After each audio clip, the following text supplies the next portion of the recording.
بسم اللہ الرحمن الرحیم۔ آج ہم اپنے کورس کی ابتدا کرنے جا رہے ہیں۔ کورس کا نام جیسے آپ کے سامنے ہے، کورس کے بارے میں فلسفے کا تعارف جو ہے، فلسفے کے تعارف پر مبنی یہ کورس ہے۔ اس کورس کا مقصد صرف فلسفے کا تعارف نہیں ہے بلکہ مغربی فلسفے کا تعارف ہے، جیسے اشتہار کے اندر اس چیز کو دے دیا گیا تھا۔ مغربی فلسفے کے تعارف کی ضرورت کیوں ہے؟ تو مغربی فلسفے کا تعارف ہم نے دو تین وجوہات کی بنا پر رکھا ہے۔ ایک یہ کہ ہمارے ہاں مغربی فلسفے کا تعارف نہ ہونے کے برابر ہے، پاکستان میں یا بر صغیر کے اندر کہہ لیں، اس طرف عمومی توجہ نہیں ہے۔ فلسفے کو کوئی ایسی چیز نہیں سمجھا جاتا جو پڑھنے کے قابل ہو۔ عوام تو فلسفے کا یا فلسفی کا مذاق بھی اڑاتے ہیں۔ عام طور پر اگر کوئی فلسفے کی بات ہو تو لوگ اس چیز کو عوام کی زبان میں مذاق کے طور پر لیا جاتا ہے۔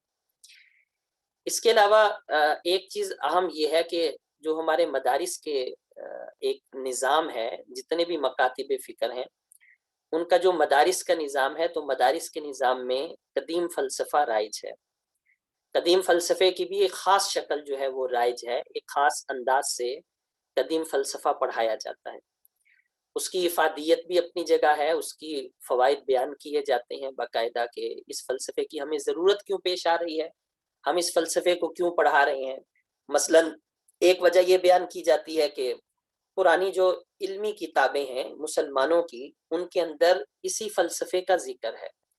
تو جب ہم یہ فلسفہ پڑھتے ہیں تو اس سے ہمارے لیے علمی کتابوں کو سمجھنا آسان ہو جاتا ہے۔ بعض دفعہ تفاسیر کے اندر ایسی باتیں مل جاتی ہیں، بعض دفعہ احادیث کی شروحات میں ایسی باتیں مل جاتی ہیں۔ اصول فقہ تو بہت زیادہ بھرا ہوا ہے قدیم فلسفے سے، اس وجہ سے ہماری ایک ضرورت ہے قدیم فلسفے کو پڑھنا۔ لیکن اس کے ساتھ ساتھ جو جدید فلسفہ ہے اس کی طرف توجہ نہیں ہے، نہ ہونے کی ان حضرات کی شاید اپنی کچھ وجوہات ہوں، لیکن بہرحال یہ ایک ایسا علم ہے کہ جس نے ترقی کی ہے، لیکن ہمارے ہاں صرف پرانا فلسفہ یوں پڑھایا جاتا ہے کہ لگتا ہے کہ شاید اس علم نے ترقی نہیں کی، ایک جگہ پر آ کر یہ علم رک گیا ہے، اور اب وہی باتیں ہیں کہ جن باتوں کو ہم صرف خاص اصطلاحات میں بیان کرتے ہیں، اور اصطلاحات کی بھرمار اتنی زیادہ ہے کہ ان باتوں کو سمجھنا بعض دفعہ مشکل ہو جاتا ہے، کیونکہ اصطلاح پر اصطلاح ہے، اصطلاح پر اصطلاح ہے۔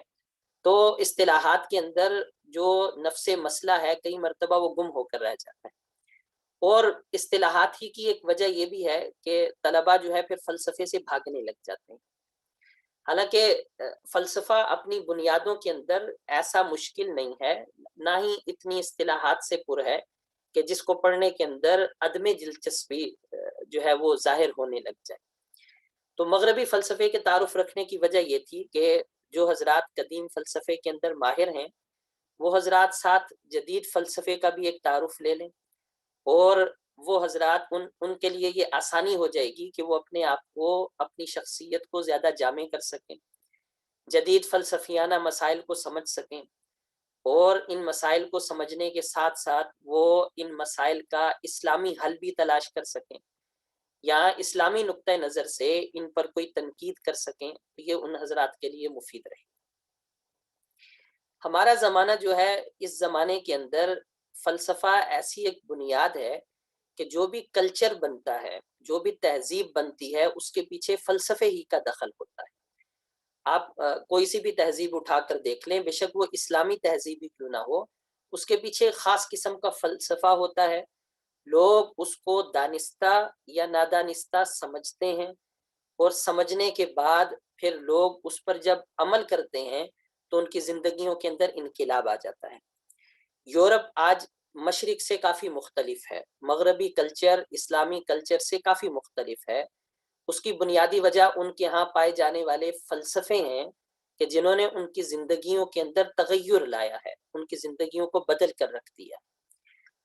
جمہوریت کا ایک اپنا فلسفہ ہے، سیاست کا ان کے ہاں اپنا فلسفہ ہے، مابعد الطبیعیات کا اپنا فلسفہ ہے، علمیات کا اپنا فلسفہ ہے، نظام تعلیم کا اپنا فلسفہ ہے، اخلاقیات کا ان کے ہاں مستقل اپنا فلسفہ ہے، اور ان فلسفوں نے ان کی زندگی ہی بدل کر رکھ دی۔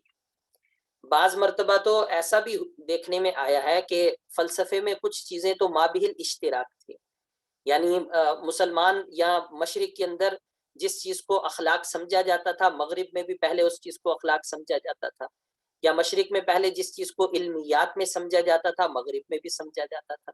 لیکن آج ان کی تعریفیں ہی بدل گئی ہیں، اور اختلاف جو ہے اپنی بنیاد کی حد تک پہنچ گیا ہے کہ مثلا اگر حقیقت کی بحث کریں، حقیقت کسے کہتے ہیں، تو مشرق کے اندر اب مفہوم بالکل مختلف ہے، مغرب کے اندر حقیقت کا مفہوم بالکل مختلف ہے۔ صداقت کیا ہوتی ہے، سچ کیا ہوتا ہے، اب مغرب کے ہاں مفہوم صداقت کا بالکل مختلف ہے۔ خیر کیا ہے، خیر اعلیٰ کیا ہوتی ہے، مغرب کے ہاں اس کا مفہوم بالکل بدل گیا ہے۔ ذرائع علم کیا ہیں، علم حاصل کرنے کے ذرائع کن کن چیزوں کو شمار کیا جا سکتا ہے عقلی طور پر، مغرب کے ہاں ان کا فلسفہ ہی بدل گیا ہے۔ تو جب فلسفہ بدل گیا ہے تو اس کے بعد ان کی زندگیوں میں بھی فرق ہے اور نظام میں بھی فرق ہے۔ تو مغربی فلسفہ کا یہ کورس رکھنے کی ایک وجہ یہ بھی ہے کہ ان فلسفوں کو ہم جانیں، اور جاننے کے بعد ہم اس قابل ہو سکیں کہ ہم فلسفیانہ نظر و فکر کے ساتھ ان پر تنقید کر سکیں، یا ان سے جو ہے بحث کر سکیں، اسلام کو جو ہے ہم توجہ دے سکیں، اسلامی مباحث کو ہم آگے بڑھا سکیں۔ تو ایک یہ وجہ بھی ہے۔ تو گویا میں نے دو وجوہات آپ حضرات کے سامنے رکھی ہیں۔ ایک وجہ یہ ہے کہ جو حضرات قدیم فلسفے میں ماہر ہیں ان کو جدید فلسفے کا بھی تعارف ہو جائے۔ دوسری وجہ یہ ہے کہ ہر کلچر کی بنیاد فلسفے پر ہوتی ہے، اگر آپ فلسفے کو جانیں گے تو کلچر کو بھی جاننے لگ جائیں۔ باقی یورپی فلسفہ ہمارے مشرقی فلسفے سے اس لحاظ سے کافی مختلف ہے کہ اس میں بہت ساری چیزیں وہ دلچسپ ہیں، اور اتنی دلچسپ ہیں کہ اگر آپ ان کو پڑھتے ہیں تو مزید ان کی گہرائی میں جانے کا، ان کو سیکھنے کا ایک جو ہے انسان کا دل چاہتا ہے کہ انسان ان علوم کو سیکھے کہ یہ کس کس قسم کے افکار ہیں جو ہمارے سامنے آ رہے ہیں۔ ہم مغربی فلسفے کا کورس جو ابھی شروع کرنے والے ہیں، اس سے پہلے آپ ایک دو باتیں ضروری سمجھ لیں۔ ایک بات تو آپ یہ سمجھ لیں کہ ہم جو کورس کریں گے، اس کورس کا ہمارا بنیادی مقصد تعارف ہے، کہ مغربی فلسفے کا ہمیں تعارف حاصل ہو جائے۔ 10 دن کے اندر ایسا نہیں ہو سکتا کہ ہم جتنے بھی فلاسفہ ہیں ان کے فلسفوں کو بہت تفصیل کے ساتھ دیکھ لیں، ایسا ممکن ہی نہیں ہے۔ ایسا بھی نہیں ہو سکتا کہ ہم مغربی فلسفے کی تاریخ کو بہت تفصیل کے ساتھ دیکھ لیں، یعنی یہ ایک مختصر دورہ ہے۔ اس کا مقصد یہ ہے کہ ہم فلسفوں کو اس انداز سے دیکھ لیں، مغربی فلسفے کو اس انداز سے دیکھ لیں کہ ایک جامع نظر میں ہمارے سامنے ان کے خلاصے آ جائیں، ضروری تمام مباحث آ جائیں، اور اگر کوئی ساتھی بعد میں آگے بڑھنا چاہے کہ بھئی وہ مغربی فلسفے کے اندر آگے بڑھنا چاہتا ہے تو اس کو ایک بنیاد فراہم ہو جائے، اور اس کو ایک اندازہ ہو جائے کہ کس طریقے سے وہ ان کے اندر آگے بڑھے۔ یہی وجہ ہے کہ اشتہار کے اندر آپ لوگوں نے کچھ عنوانات دیکھ لیے تھے کہ ہم نے کون سے عنوانات ہیں جن کا ہم نے اس دورے کے اندر احاطہ کرنا ہے۔ مثلا مغربی فلسفے کا تعارف ہے، تعارف کے اندر جتنی بنیادی باتیں ہیں وہ آ جاتی ہیں۔ فلسفے کی کتنی اقسام ہیں، مغرب آج کل جس انداز سے تقسیم کرتا ہے فلسفے کو، تو فلسفے کی مغربی فلسفے کی اقسام آ جائیں گی۔ مغربی مشہور فلاسفہ کا ذکر آئے گا، کون کون سے مشہور فلاسفہ ہیں اور ان کا فلسفہ کیا ہے۔ اسی طرح مغربی فلسفے کی تاریخ آ جائے گی، مختلف ادوار کے اندر مغربی فلسفہ کس طرح پھلا پھولا، کس طرح آگے بڑھا، ان کے مختلف فلسفوں کے اندر کتنا فرق آیا، بڑی شخصیات کون کون سی تھی، تو ان باتوں کے اندر جو ہے وہ فرق آئے گا۔ اسی طرح مغربی فلسفے کے مسائل کیا کیا ہیں، کن مسائل سے یہ لوگ بحث کرتے ہیں، یہ مسائل بھی جو ہے ہم ان کا تعارف بھی اپنے اس دورے کے اندر لیں گے۔ تو اللہ تعالیٰ سے دعا ہے اللہ کرے کہ جو مسائل ہم نے چنے ہیں ان مسائل کو ہم تفصیل کے ساتھ، کم سے کم اتنی ضروری تفصیل کے ساتھ آپ حضرات کے سامنے رکھ سکیں کہ آپ حضرات ان مسائل کو سمجھنے کے بھی قابل ہوں، اور آئندہ زمانے کے اندر یہ مسائل آپ حضرات کی جو ہے وہ بھرپور مدد کریں، اور فلسفہ سمجھنے میں آپ حضرات کے لیے آسانی کا معاملہ ہو جائے۔ اچھا، یہ میں ادھر ایک آپشن چیک کر لیتا ہوں۔ جی ٹھیک ہے، بس ٹھیک ہے۔ آپ حضرات سے ایک دو گزارشات ہیں. ایک گزارش ہے ناموں کے متعلق اور ایک گزارش ہے کام کے متعلق. ناموں کے متعلق تو گزارش یہ ہے کہ ہم جو مغربی فلسفہ پڑھنے جا رہے ہیں، اس فلسفے کے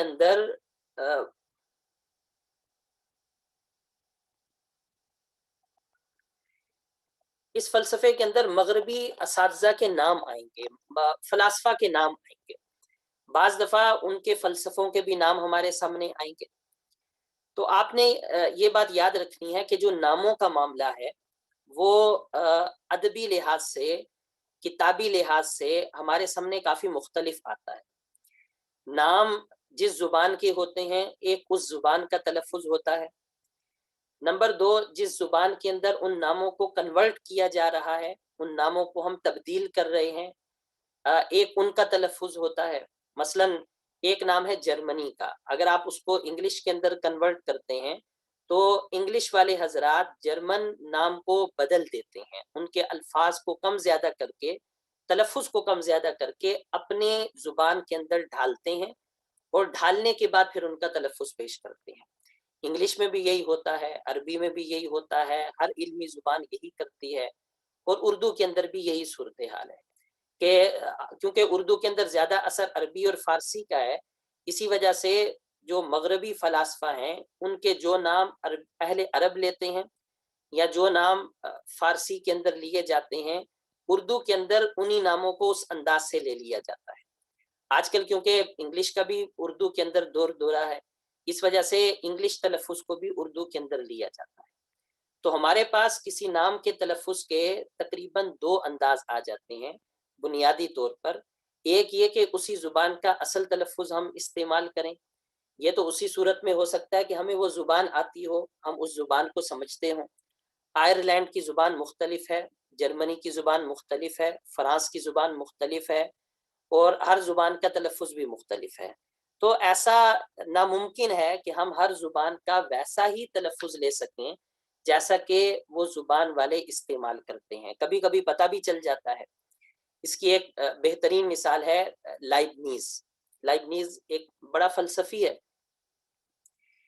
لائبنیز کا اصل تلفظ کے اندر ٹے کی آواز معمولی سی موجود ہے، لائبٹ نیز، یہ اس کی آواز کے اندر اثر پایا جاتا ہے، معمولی سی ٹے کی آواز آتی ہے. لیکن انگلش کے اندر ٹے کو سائلنٹ کر کے، یعنی ٹی کو سائلنٹ کر کے لائبنیز پڑھا جاتا ہے. اب جو اردو دان طبقہ ہے یہ اس نام کو دونوں انداز سے لیتا ہے. یہ اس کے اندر ٹے کی آواز کو شامل کر کے بھی لیتا ہے جیسا کہ اصل تلفظ ہے، اور یہ اس کی آواز کو ٹی کو سائلنٹ کر کے بھی لیتا ہے. اسی وجہ سے اردو کی کتابوں میں آپ کو دونوں طرح لکھا ہوا ملے گا. کبھی لائبنیز بھی لکھا ہوا ملے گا، کبھی بیچ میں ٹے بھی نظر آئے گا، جس سے آپ کو اندازہ ہوگا کہ شاید ٹے کا بھی کوئی تلفظ بیچ کے اندر پایا جاتا ہے. مثلا مولانا عبد الماجد دریابادی کو اگر آپ پڑھیں گے تو وہ لائبنیز کو لائبنیز ٹے کی آواز کے ساتھ ہی لکھیں گے، اور جدید آپ کوئی کتاب فلسفے کی اردو کے اندر اٹھائیں گے تو وہ لائبنیز لکھیں گے. تو یہ فرق آپ کو اپنے ذہن کے اندر رکھنا ہے کہ الفاظ کا جو فرق آ رہا ہے یہ کوئی حقیقی فرق نہیں ہے، بلکہ ہر زبان کی ایک ضرورت ہوتی ہے، اور وہ اپنی ضرورت کو پورا کرنے کے لیے اس لفظ کو اپنی زبان کے اندر لاتے ہیں، اور لا کر وہ پھر اس کا تلفظ جو ہے وہ استعمال کرتے ہیں. اس کی ایک بڑی دلچسپ مثال جو پچھلے دنوں میری نظر سے گزری وہ یہ تھی کہ اہل ہند کے، یعنی جو ہندو حضرات ہیں ان کے جو دیوتا ہیں ان میں سے ایک دیوتا کا نام ہے وشنو. اب اردو کے اندر بھی وشنو ہی لکھا جاتا ہے واو کے ساتھ. تو اگر ہم اس کو عربی کے اندر کنورٹ کرتے ہیں یا عربی کے اندر ہم اسے لے کر جاتے ہیں تو عربی کے اندر بھی کیونکہ واو کا تلفظ موجود ہے، واو استعمال ہوتا ہے، لہٰذا عربی کے اندر بھی وشنو ہی آنا چاہیے. لیکن عربی کی بہت ساری کتابیں ایسی ہیں کہ جہاں تقابل ادیان کی جب بحث آتی ہے اور ہندو مت کا جب ذکر آتا ہے تو وہ وشنو کی جگہ فے کا تلفظ لکھتے ہیں، فشنو. اب یہ کیسے ہو گیا کہ بھئی انہوں نے براہ راست اہل ہند سے وہ لفظ کیوں نہیں لیا، حالانکہ ان کے لیے آسان تھا؟ تو نہ لینے کی وجہ یہ ہے کہ جیسے ہمارے ہاں اثر ہے امریکہ کا، یورپ کا، یورپی کلچر کا، اور اس کی وجہ سے انگلش کا اثر ہے، تو عرب ممالک کے اندر فرینچ کا اثر بہت زیادہ رہا ہے، یعنی عرب ممالک کافی عرصے جو ہے فرینچ کی نو آبادیات میں سے بھی رہے ہیں، اور اہل فرانس ہوں یا اہل جرمنی ہوں، وہ وی کا جو ساؤنڈ ہوتا ہے وہ فے کا استعمال کرتے ہیں، یعنی اگر وی لکھیں تو ان کے ہاں وہ ساؤنڈ کے اندر فے کی آواز آتی ہے، یہ آواز ان کے ہاں آتی ہے۔ تو وشنو ویسے تو وی کے ساتھ یا ڈبلیو کے ساتھ دونوں کے ساتھ لکھا جا سکتا ہے، تو غالباً اہل جرمن یا اہل فرانس نے اس کو وی کے ساتھ لکھا ہوگا، اور وی کی آواز کیونکہ کی آتی ہے تو وشنو کی جگہ اس کو پڑھتے ہوں گے فشنو۔ اور اہل عرب نے کیونکہ براہ راست اہل ہند سے نہیں لیا، وہاں سے ان کی کتابوں سے اس کو کاپی کیا ہوگا، تو ان کی بھی بہت ساری کتابوں کے اندر اب یہ لفظ وشنو کی جگہ فشنو لکھا آ رہا ہے کہ بھائی ایک دیوتا ہے اس کا نام فشنو بھی استعمال ہوتا ہے، اور اس طرح کے الفاظ۔ تو بنیادی طور پر میں یہی بات عرض کر رہا ہوں۔ جی کیمرہ خود بند کیا ہے کیونکہ کیمرہ میرے پاس کیمرہ اچھا ہے نہیں، تو کیمرے کی وجہ سے ویسے ڈسٹربنس پھر ہو جائے گی۔ تو یہ جو ہم نام استعمال کریں گے، جیسے کلپے کا نام آئے گا، جیسے ہمارے پاس لائبنیز کا نام آئے گا، اسپینوزا کا نام آئے گا، ڈیکارٹ کا نام آئے گا، تو ان ناموں کے تلفظ کے اندر اگر کل کو آپ کو کچھ کتابوں کے اندر ناموں کا تلفظ مختلف نظر آئے تو آپ کو اپنے ذہن کو پریشان نہیں کرنا، بلکہ انگلش کے اندر ہو سکتا ہے معمولی سا تلفظ اور ہو سکتا ہے زیادہ مختلف ہو، جیسے اردو کے اندر افلاطون کہتے ہیں، انگلش میں تو افلاطون نہیں، وہ تو پلاٹو ہو جاتا ہے۔ اس طرح کے بہت سارے الفاظ ہیں جو بہت زیادہ بدل جاتے ہیں، تو ہماری کوشش یہی ہوگی کہ ہم کیونکہ اردو کے یہ لیکچر ہیں تو اردو والے الفاظ ہی ہم جو ہے استعمال کریں، تاکہ آپ حضرات سمجھتے رہیں۔ جن کے ہمیں دو دو تلفظ معلوم ہوں گے، انشاءاللہ دونوں تلفظ آپ حضرات کے سامنے میں لاتا رہوں گا کہ انگلش کے اندر ان کو کیا کہا جا رہا ہے، یا اہل عرب ان کے لیے کیا لفظ استعمال کر رہے ہیں، تاکہ کل کو آپ لوگوں کو اس کے لیے مسئلہ نہ پیش آئے۔ تو ایک تو یہ وضاحت ہو گئی ناموں کے بارے میں۔ دوسری وضاحت کام کے بارے میں ہے۔ آپ حضرات جو ان دروس کے اندر شرکت کر رہے ہیں یا شرکت کی خواہش مند ہیں، تو درس آپ کسی بھی طریقے سے لے سکتے ہیں، آن لائن درس ہمیں معلوم ہے آرام سے کہیں پر بیٹھ کر آپ لے سکتے ہیں۔ بہتر آپ کے لیے یہ ہے کہ ایسی جگہ کا انتخاب کریں کہ جس جگہ پر آپ تسلی کے ساتھ ان باتوں کو سن پائیں، اور بہتر یہ ہے کہ اگر آپ لکھ سکیں تو بہت ساری باتوں کو لکھ بھی لیں، کیونکہ جو سلائیڈز ہم نے بنائی ہیں، سلائیڈز میں سب کچھ نہیں ہوتا، ضروری باتوں کو لکھا جاتا ہے تاکہ ضروری باتیں سامنے آتی جائیں اور ذہن کے اندر بھی آتی جائیں۔ تو بہت ساری ایسی مفید باتیں آپ کے سامنے آئیں گی جو لکھی ہوئی نہیں، اور کسی ایک کتاب میں بھی یکجا آپ کو نہیں ملیں گی۔ تو اس کے لیے آسانی یہ ہے کہ آپ حضرات اگر لکھتے جائیں گے تو کل کو آپ کے لیے نظر ثانی کرنے کے اندر جو ہے وہ آسانی ہوگی۔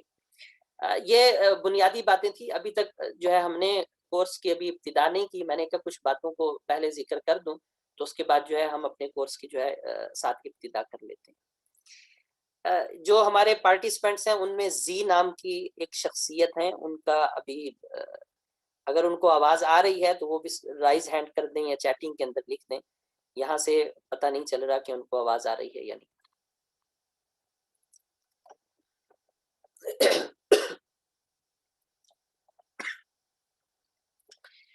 چلیں جی ہم کورس کی اپنی ابتدا کرتے ہیں۔ بسم اللہ الرحمن الرحیم۔ اچھا چلیں ایک اور بات بھی عرض کر دوں، کورس کا جو دورانیہ ہم رکھیں گے، کورس کا ہم جو دورانیہ رکھیں گے، بنیادی لیکچر جو ہے 40 سے 50 منٹ کا رکھیں گے، ضرورت ہوگی تو کچھ ٹائم بڑھا لیں گے، اور باقی ٹائم آپ لوگوں کے سوال و جواب کا ہوگا۔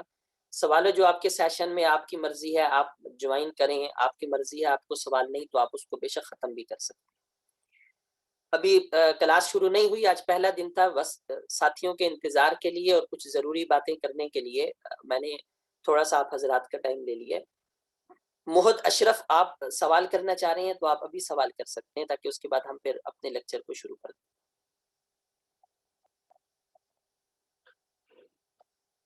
جی آپ اب اپنے مائک کو جو ہے اوپن کر سکتے ہیں۔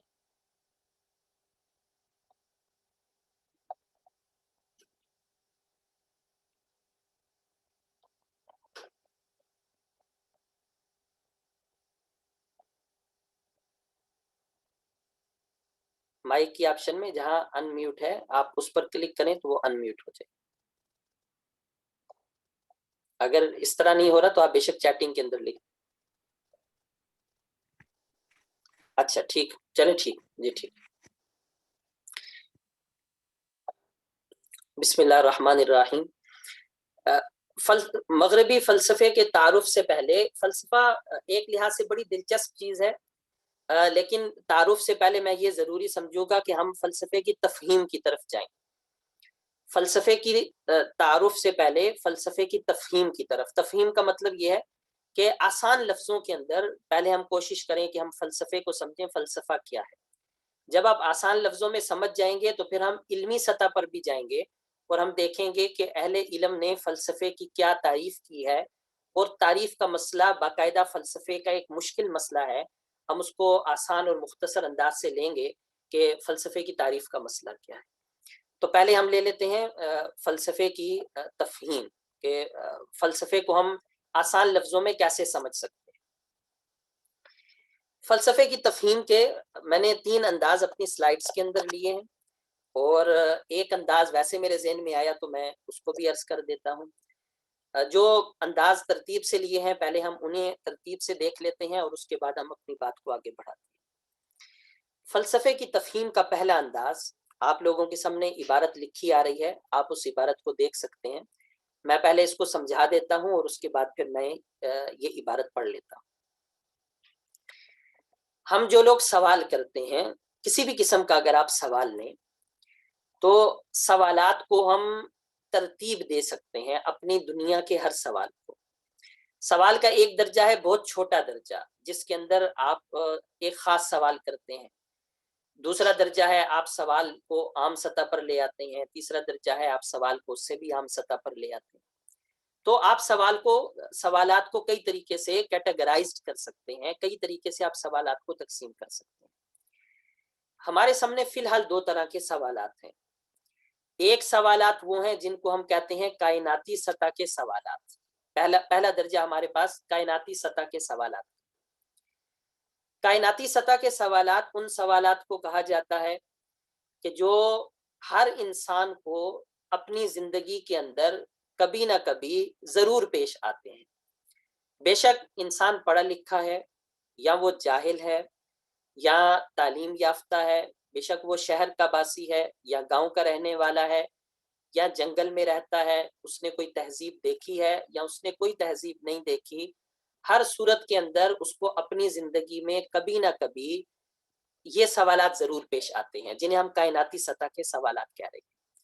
ضروری نہیں ہے کہ وہ انسان ان سوالات کی طرف توجہ کرے بہت زیادہ. بعض مرتبہ لوگ زیادہ توجہ دیتے ہیں، بعض مرتبہ لوگ بھول جاتے ہیں، ایسی باتوں کی طرف توجہ نہیں دیتے، اگنور کر دیتے ہیں. لیکن بہرحال ہر انسان کو اپنی زندگی میں یہ سوالات ضرور پیش آتے ہیں. وہ سوالات کیا ہیں کہ وہ کائنات کی طرف دیکھ کر ایک نظر غور کرنا چاہتا ہے کہ یہ کائنات کیا ہے، اس دنیا کی کیا حقیقت ہے. مٹی اٹھا کر کبھی زمین پر گراتا ہے، کبھی پانی کو اٹھا کر پانی کو بہاتا ہے، کبھی دنیا کے اندر غور کرنا چاہتا ہے، سورج کو غور سے دیکھنا چاہتا ہے، سورج کیا ہے، چاند کے اوپر غور کرنا چاہتا ہے، ستاروں پر غور کرنا چاہتا ہے، کائنات کو سمجھنا چاہتا ہے. ایک عام سی سطح کے اندر بے شک اس کا ذہن صاف نہ ہو، لیکن اگر اس کا ذہن صاف ہو جائے تو کائناتی سطح کے سوالات یہ بنتے ہیں جو کچھ آپ کے سامنے لکھے آ رہے ہیں. مثلا یہ کہ اس کائنات کی، اس کل دنیا کی حقیقت کیا ہے. کیا اس کائنات کا کوئی مقصد بھی ہے یا اس کائنات کا کوئی مقصد نہیں. ہمیں جو کچھ دنیا نظر آ رہی ہے کیا اس کے پیچھے بھی کوئی حقیقت ہے یا یہی سب حقیقت ہے. اس طرح کے کچھ سوالات ہیں جنہیں ہم کائناتی سطح کے سوالات کہتے ہیں. ہمارے پاس سوالات کی ایک اور قسم بھی ہے جو ہماری خواہشات سے پیدا ہوتی ہے. مثلا تمام انسانوں کی یکساں خواہشات کو اگر آپ دیکھیں تو کچھ خاص قسم کی خواہشات ہیں. مثلا ہر انسان یہ چاہتا ہے کہ اسے دنیا کی ہر نعمت مل جائے. ہر انسان یہ چاہتا ہے کہ اس سے ہر قسم کی تکلیف دور ہو جائے. ہر انسان یہ چاہتا ہے کہ کاش ایسا ہو سکے کہ وہ ہمیشہ جوان رہے، اس پر کبھی بڑھاپا نہ آئے. ہر انسان یہ چاہتا ہے کہ کاش ایسا ہو سکے کہ کبھی اس پر موت نہ آئے. ہر انسان یہ چاہتا ہے کہ کاش ایسا ہو سکے کہ وہ ہمیشہ جوان رہے، یہ انسانی خواہشات ہیں. کوئی انسان اپنی بنیادی خواہشات سے نہیں نکلتا. وقتی جذبات کے تحت ایسا ہو سکتا ہے کہ کوئی اپنی بنیادی خواہشات کو بھول جائے یا چھوڑنا چاہے. مثلا میں نے ایسا دیکھا کہ بعض مرتبہ میں نے یونیورسٹی کے اندر بچوں کو یہ کہا تو بعض بچے کہنے لگے کہ نہیں، ہر انسان تو نہیں زندہ رہنا چاہتا. کچھ لوگ تو کہتے ہیں اللہ کرے ہمیں موت آ جائے. کچھ لوگ تو اپنی زندگی سے تنگ ہوتے ہیں. تو ایسا وقتی ہوتا ہے، کسی وقتی جذبے کے تحت، وقتی حالات کے تحت انسان اتنا مجبور ہو جاتا ہے کہ انسان چاہتا ہے کہ اس سے بہتر ہے کہ موت آ جائے. لیکن عام طور پر نہیں. کائناتی سطح پر تمام انسانوں کی یکساں خواہشات یہ ہیں کہ ہمیشہ زندہ رہے، ہر نعمت ملے، ہر تکلیف دور ہو جائے اور ہمیشہ زندہ رہے. یہ انسان کے جذبات ہیں، انسان یہ چاہتا. اب ہمارے پاس انہی خواہشات سے سوالات ابھرتے ہیں کہ انسان کی جب خواہشات سامنے آتی ہیں تو سوالات سامنے آتے ہیں، اور وہ ان سوالات کی طرف چلا جاتا ہے کہ کیا ایسا ہو سکتا ہے کہ میں ہمیشہ زندہ رہوں؟ کیا ایسا ہو سکتا ہے کہ میرے اوپر کوئی بیماری نہ آئے؟ کیا ایسا ہو سکتا ہے کہ میں ہمیشہ جوان رہوں؟ کیا ایسا یہ انسان کے جو کاش ہے، کاش سے سوالات بن جاتے ہیں. جو خواہشات ہے، خواہشات سے سوالات بن جاتے ہیں. تو یہ دو طرح کے سوالات ہیں جنہیں میں کائناتی سطح کے اور عمومی سطح کے سوالات کہہ رہا ہوں. ایک وہ جو کائناتی سطح کے اور یونیورسل ہیں، دوسرے وہ جو ہمارے جذبات سے اور ہماری خواہشات سے نکل رہے ہیں. اب ہمیں ان کے جوابات چاہیے. ان کے جواب مذہب بھی دیتا ہے اور ان کے جواب عقل بھی دیتی ہے. اگر ان کا جواب ہمیں نقل سے ملے تو ہم اس کا نام علم مذہب رکھ دیتے ہیں. اگر اس کا جواب ہمیں عقل سے ملے تو ہم اس کا نام فلسفہ رکھ دیتے ہیں. تو دوسرے الفاظ میں فلسفہ ہمیں کائناتی سطح کے سب سے عمومی سوالات کے جوابات تلاش کر کے دینے کی کوشش کرتا ہے. یا فلسفہ وہ علم ہے جس میں کائناتی سطح کے سوالات سے بحث کی جاتی ہے. لوگ غور و فکر کرتے ہیں اور ان سوالات کی حقیقت کو تلاش کرنے کی کوشش کرتے ہیں کہ ان سوالات کی حقیقت کیا ہے، تاکہ وہ کامیابی کو حاصل کریں. یہ ایک انداز تھا، پہلا انداز فلسفے کی تفہیم کا. دوسرا انداز شروع کرنے سے پہلے میں ایک بات عرض کر دوں کہ آپ کو کلاس دوبارہ جوائن کرنی ہوگی. زوم ہمیں فری کے جو ٹائم دیتا ہے وہ 40 منٹ کا دیتا ہے. تو 40 منٹ بعد کلاس کو دوبارہ آپ کو جوائن کرنا ہوگا. تو ابھی 1 منٹ رہ گیا. بجائے اس کے کہ ہماری بات درمیان میں کٹ جائے، میں کلاس کو کاٹتا ہوں اور دوبارہ اوپن کرتا ہوں. آپ برائے مہربانی اس کو ری جوائن کریں.